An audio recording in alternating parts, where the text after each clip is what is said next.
Am început la discuția de multe operații, nu? Care sunt necesare. Da, domnul Dar doctor. dați-mi un pic de istoric. Deci în 2008 m-am operat L4, L5 de coloană. Un medic foarte cunoscut.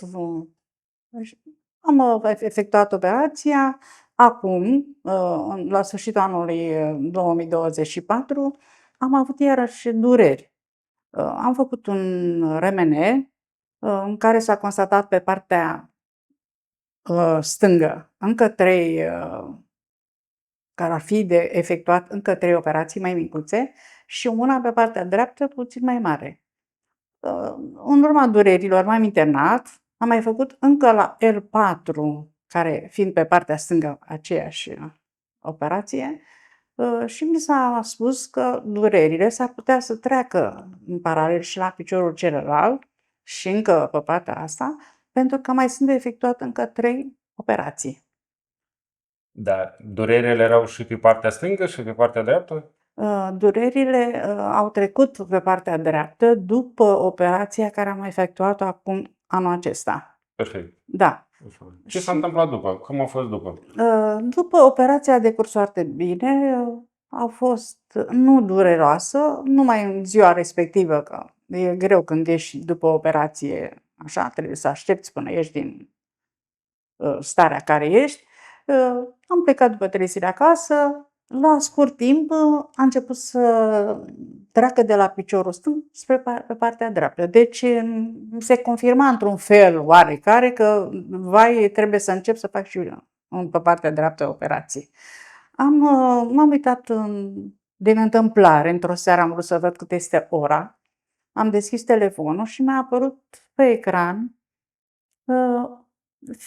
o clinică, Empatio, da?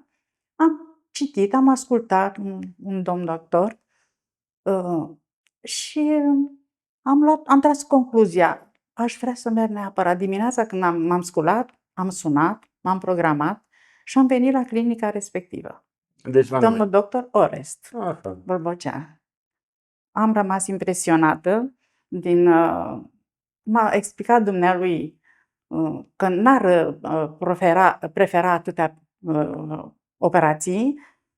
Dânsul este pentru a efectua procedurile care le cunoaște și pentru ce depune efort să realizeze, și am constatat că trebuie să ajung de urgență la dumnealui. Și am ajuns.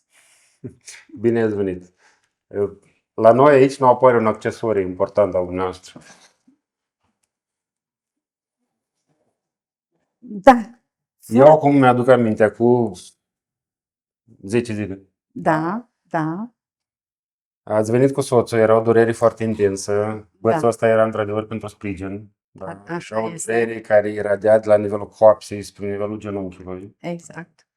Post-operator, pentru că operația a fost făcută în aprilie și noi suntem deja în iulie. Da. Atunci, acum o săptămână era în iunie. Da. Practic în 2 luni de zile. Niște dureri foarte acute. Așa este. Și iradiate inclusiv la nivelul genunchiului. Ați făcut un pic și o infiltrație la nivelul genunchiului, poate se redresează Da, aceste da, dureri. da. Și din păcate, în afară de tratament medicamentos, alte recomandări Nu aveam. nu prea ați avut. Nu prea am avut, da, da. A fost o situație dificilă și în același timp provocatoare. Normal. Țineți minte cum a fost în consultație? În consultație am efectuat o procedură, nu eu, domnul doctor, Așa. da. Vorbiți cu mine, nu vorbiți.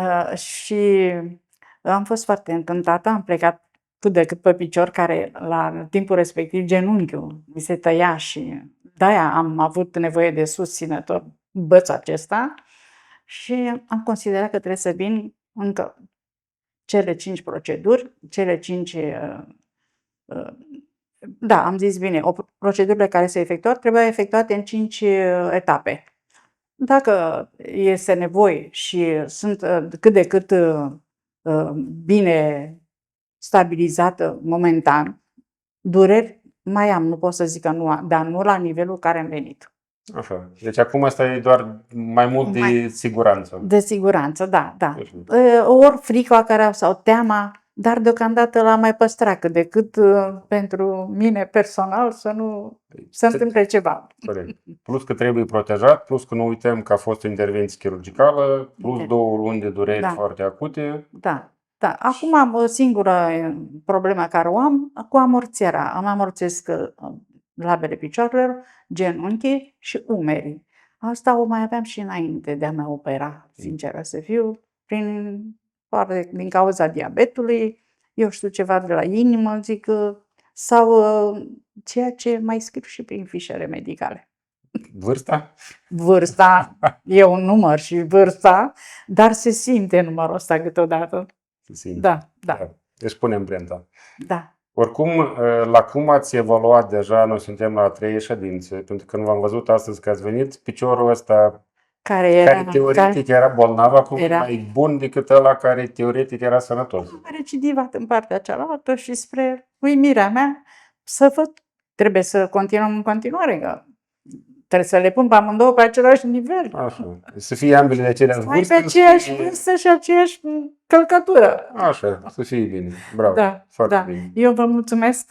Și eu vă mulțumesc. Chiar mă bucur. Și nu dau înapoi, voi veni în continuare. Nu plec de aici până noi pleca spre fotbal, spre Până ceva. nu vedem noi drumul. Exact. Asta. Da, Bine. nu plec, nu scăpați de mine. Nici nu vrem. Vrem să vă vedem la ITP. Doamne Da? ajută și să fie bine pentru toată lumea. Da. Da, mulțumesc, domnul Cu doctor. drag.